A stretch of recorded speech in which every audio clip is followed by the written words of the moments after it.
If you're a woman, does it bother you that the guy in the cubicle next to you at work doing the same job with the same education is making on average 22% more than you?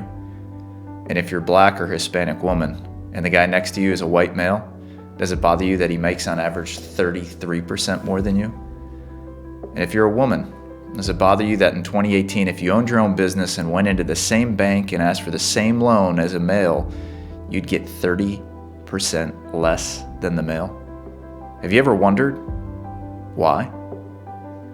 As a man, I have.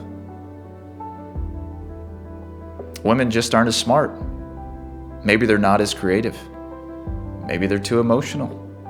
Maybe they're too weak. Maybe they just don't work hard enough. Maybe they just don't deserve it. And maybe they should just do what they're told to do. Stay at home, cook dinner, take care of the kids, and be quiet. And rely on men. That's just how it's always been. I'm embarrassed to say in the past, I've actually had those thoughts come into my mind, and from time to time, I'd believe them.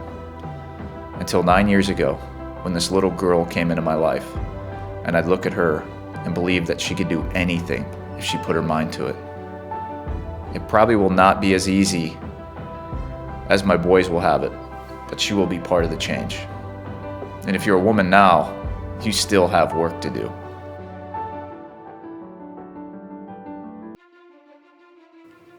Last week, for the first time in my life, I sat in a meeting and I was the minority. 8 women and myself. After the kids were put to bed, the lunches were made, they got together to change the world. Not to rely on a paycheck, but to rely on their persistence, their drive, their determination to build their own businesses. They shared with me their fears. The fear of starting a business and working to get sales. But they're afraid of rejection. Rejection. A real emotion they wanted to avoid. I've known that emotion. I have felt that emotion over my career, and I admit she probably gets it more than me because she's a woman. 2 of them told me their husbands lost their jobs during COVID and they feared they wouldn't have enough. So in the midst of crisis, these women stepped up to do whatever it took to take care of those they loved most. One of them had already been a mom, and now she's taking care of her grandchildren full time and wants the freedom she's always dreamt of and isn't giving up. While fear can creep in that she doesn't have enough time, she presses on to find a way. She makes it a must.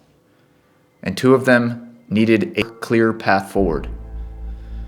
And while their path will never be clear, they always take the next step forward into the unknown. These women were inspiring, creative, smart, hardworking, and strong. They decided to take on a massive challenge called business. A business that doesn't rely on a salary that would be less than a man in the cubicle next to them. Will the business be easy? No. Will fears rise up? Yes. But these women are changing the world together. They're changing the status quo. They're doing it together. Are you ready for more? They will go with you, and together they will pave the way for the next generation. Ask them how you can join them, and I promise you, it will be worth it.